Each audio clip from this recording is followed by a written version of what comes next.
오늘 같이 읽어볼 리포트는 바로 현대차입니다. 삼성증권에서 24년 6월 25일 날 퍼블리싱한 자료입니다. 자, 우선 PBR 1배 내가 만든다. 보통 PBR이라고 하면은 이 순자산 가치라고도 하고 흔히 이 청산 가치로도 쓰입니다.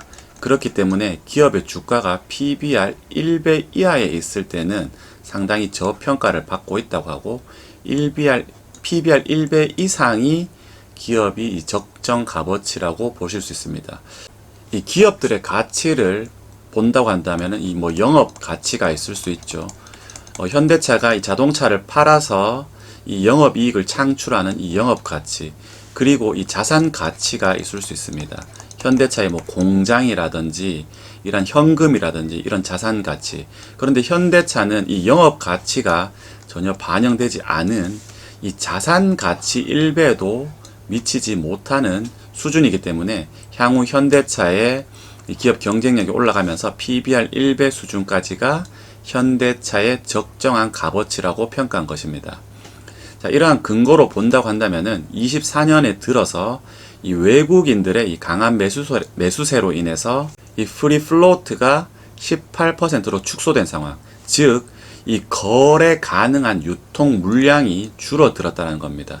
외국인들이 당연히 이 현대차 주식을 많이 샀기 때문에 거래 가능한 유통 물량이 줄어들었고, 이러한 점이 모멘텀이 되어서 향후에 이 주가 상승을 일으킬 수 있다는 겁니다. 자, 뿐만 아니라 자사주 매입이라는 이 강력한 이 모멘텀이 있기 때문에 향후 거래 가능한 유통 물량이 줄어든 시점에서 이 자사주까지 매입을 하게 된다면은 주가가 이 상승할 수 있다라는 이 논리를 펼치고 있습니다.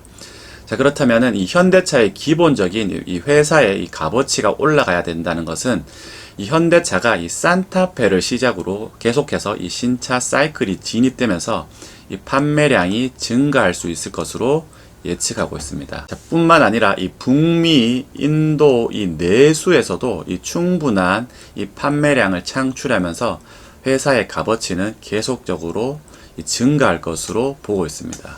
자, 그렇게 봤을 때 2025년 이 BPS, 즉 주당 순가치 1배 수준이 이 적정 주가라고 예측해서 40만 원을 이 목표 주가로 제시하고 있습니다. 자, 앞서 살펴본 내용을 요약해 보자면은 이 유통 주식 감소, 이 신차 사이클 시작, 그리고 북미와 인도 이 내수 시장 화랑으로 인한 현대차의 이 목표 주가를 이 PBR 1배 수준으로 이 상향 조절한다라고 보실 수 있습니다. 자, 우리가 이 기업을 분석하다가 보면은 이 현대차뿐만 아니라 이 목표 주가를 이 산정할 때 어떤 기준으로 이 산정해야 되는지가 참 의문이 많이 됩니다.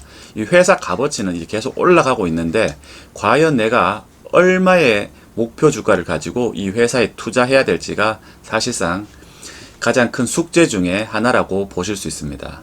자, 삼성증권 같은 경우에는 이 목표 주가를 산정할 때 이 PBR과 이 ROE 그리고 이 BPS를 이 활용해서 주가를 산정한 것으로 보여집니다. 자, 이 부분을 보시면은 이 글로벌 이 완성차 업체와 중국 업체의 2024년 이 PBR, ROE 상관관계로 분석 시 현대차의 적정 PBR은 1배라고 분석한 것입니다.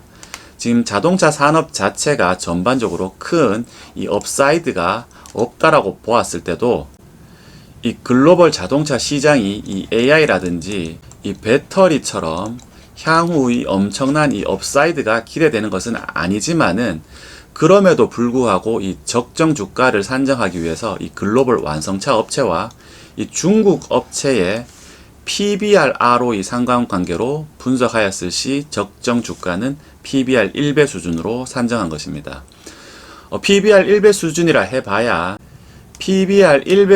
해봐야 이 청산 가치 수준밖에 되지 않기 때문에 이 전반적으로 주식 시장에서 이 자동차 주에 대해서 크게 높은 평가는 이루어지지 않는 것으로 보여집니다.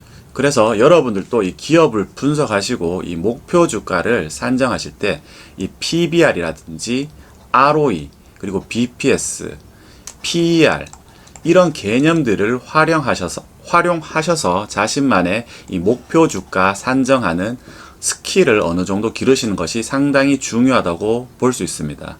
저 같은 경우에도 목표 주가를 산정할 때 이러한 지표들을 사용해서 목표 주가를 산정하기도 합니다. 자, 다음으로는 현대차가 계속해서 이 자사주 매입을 늘리고 있고, 이 자사주 매입 규모가 1조 원 내외로 늘어나고 있기 때문에 향후 이 주가 상승에 강력한 모멘텀이 이 자사주 매입으로부터 온다라는 점입니다. 사실 이 자사주 매입만으로는 사실 부족한 점이 있습니다. 이 자사주 매입은 결국 회사 내에 이 자사주로 남아 있기 때문에 주주 이익을 위해서는 이 자사주 매입과 이 소각이 동시에 이루어지는 점이 가장 좋다라고 볼 수 있습니다. 그렇기 때문에 이 자사주 매입은 이 반쪽짜리 이 주주 환원 정책이다라고 볼 수 있습니다. 자, 다음은 이 인도 IPO입니다. 현대차에서 현재 가장 핫한 이슈 중에 하나는 바로 이 인도 IPO입니다. 인도의 이 자동차 시장이 상당폭 크게 성장하는데 현대차가 여기에서 굉장히 잘해주고 있기 때문입니다. 그렇기 때문에 현대차는 이 IPO를 통해서 이 현금을 유입하고, 이 IPO의 가장 큰 목적이 현금 유입을 통한 이 투자이기 때문에 IPO를 통해서 인도 투자를 더욱더 이 활발하게 진행한다라는 점입니다.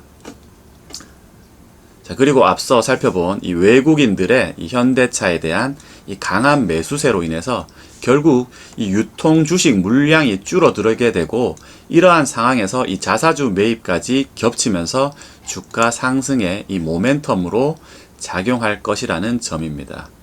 현대차는 이 전반적으로 이 기업 가치가 이 상승하고 있는 구간에서 이 인도 IPO와 이 한국, 미국, 인도 등 이 신흥 시장에서의 상등한 상승세가 기업 가치 향상을 이루어냈고, 결국은 이러한 기업 가치 상승세는 이 외국인의 강한 매수세와 그리고 자사주 매입으로 인한 주가 상승의 이 모멘텀으로 작용한다라는 결론입니다.